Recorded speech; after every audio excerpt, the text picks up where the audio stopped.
before we start the video, I want to give a shout out to all of these awesome, amazing human beings and a humongous, gigantic, massive shout out to these two incredible people. If you want a shout out in my next video, comment your answer to the question that I ask at the end of this video. And it goes a little something like,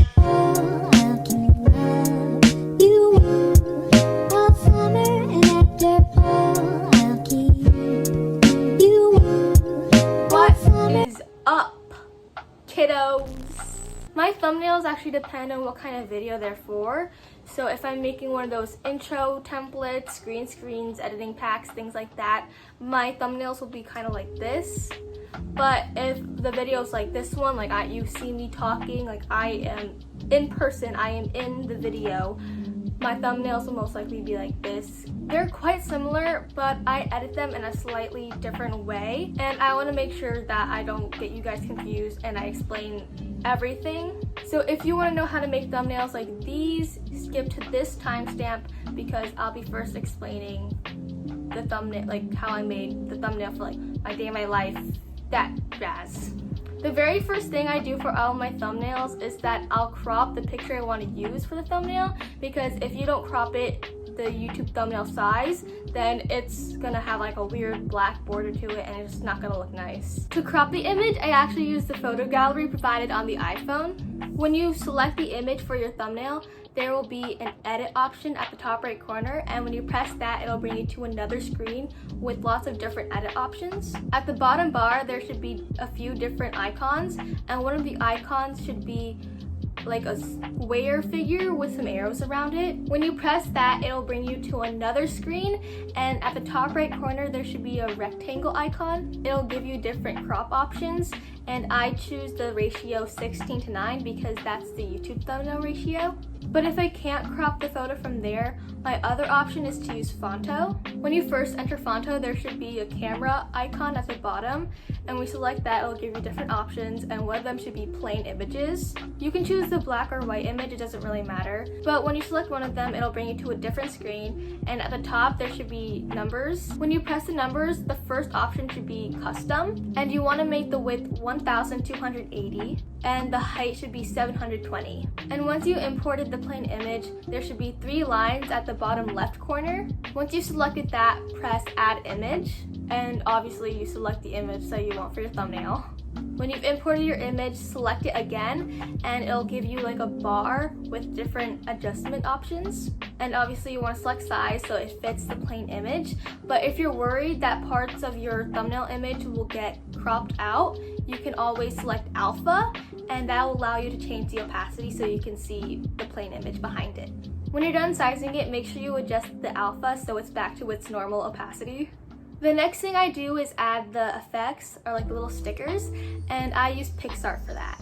When you've imported your picture into Picsart, there should be a bottom bar of different icons, and one of them will be sticker. When it brings you to the sticker screen, I search up aesthetic, and I'll just pick any sticker that I think fits the image, but I don't choose anything too distracting. Once I got the sticker that I like, I put it in the background.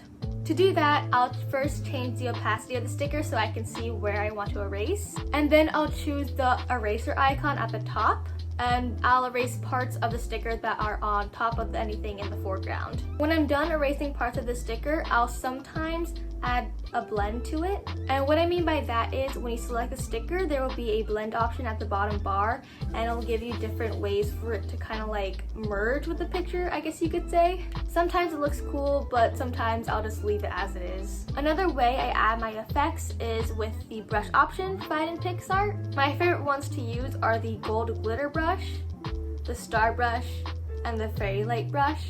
The next thing I'll do is I'll add the text. I'll usually use Phonto. When you first enter Phonto, you'll see the camera, of course, and instead of selecting plain images, you want to select photo albums. Once you've imported your thumbnail image, you can literally tap anywhere, and the words add text will pop up, and you want to select that.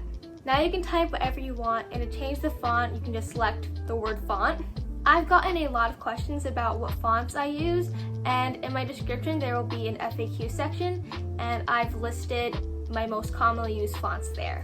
And if you want to change size, add color to your text, just select the text and there should be a bar of a bunch of different options and just go crazy. I've been asked how I add that curve, and when that bar pops up when you select the text, you want to swipe left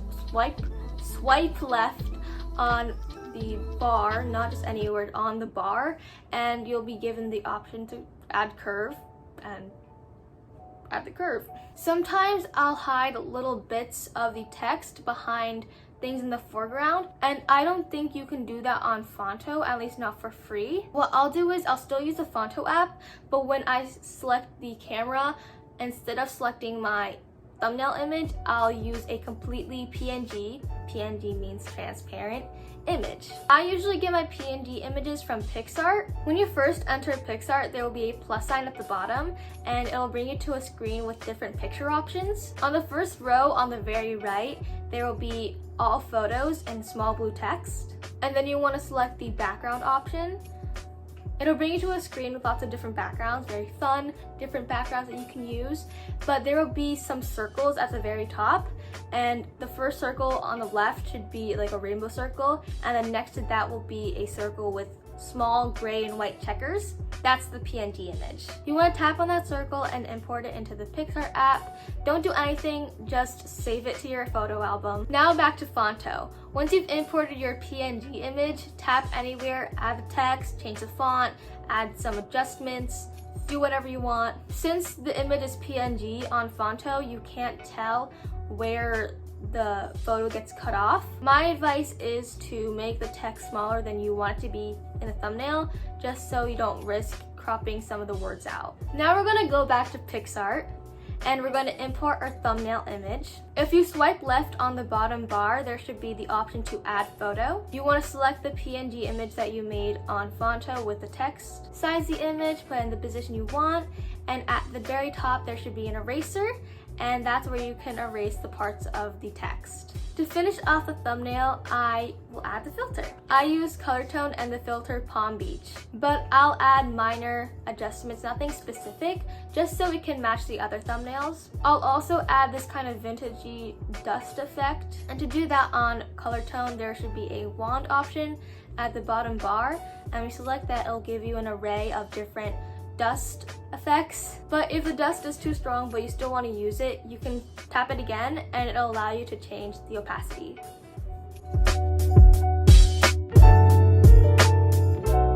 For the background images, I go to Pinterest. Pinterest is like the holy grail of aesthetic pictures. I'll just search up aesthetic and whatever image seems nice, that's the one I'll use. If the image is a little bit too distracting for the thumbnail, I'll blur it out. And to do that, I'll import it into Picsart, and at the bottom bar, there will be an effects icon. And one of the effects will be to blur it. And there's different kinds of blur. There's radial blur, motion blur, regular blur. And I use the regular blur. It should just say blur. I'm saying blur a lot, wow, okay. But the blur I use is just plain blur, not the red G blur. I just use the regular blur. The more I say it, the weirder it gets, but you know, it's fine. If you select it again, it'll allow you to adjust the strength of the blur. When you're done blurring it on Picsart, don't save it yet because you can actually crop images on Picsart, and one of the options is 16:9. Next, I'll add the text, and for the text, I will use Phonto. If you already saw the first half of this video, you already know what to do, so you don't really need to watch this part. But if you haven't, keep watching because you might need to know this. When you first enter Phonto, there should be a camera at the bottom. You want to select that and press photo albums. When you've imported your thumbnail option, tap anywhere and the words add text should pop up. You want to press that. Type whatever you want, and to change the font, just select the word font. Obviously. I've been asked a lot about what fonts I use, and I've listed my most commonly used fonts in the FAQ section of the description of my videos. Once you're done typing whatever you want, select the text and a bar of different adjustments will pop up. Whatever you do was up to you. I've gotten a lot of questions about how I curve the text, and you actually want to swipe left on the bar, and one of the options will be curve. When I'm done adding the text, I will add the filter. I use the app Colourtone and the filter Palm Beach. I'll make minor adjustments so that it matches the rest of my thumbnails. To add this kind of vintagey dust effect that I sometimes use in my thumbnails, I select the little magic wand at the bottom bar, and an array of different dusts will pop up. And if the dust is too strong but you still want to use it, if you select it again, you can actually change the opacity.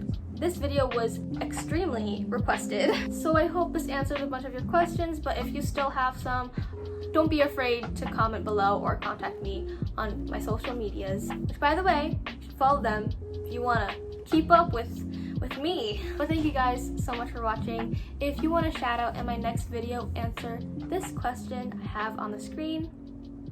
And if your answer stands out to me, I'll give you a shout out. And if your answer is not chosen, don't feel discouraged or offended or hated.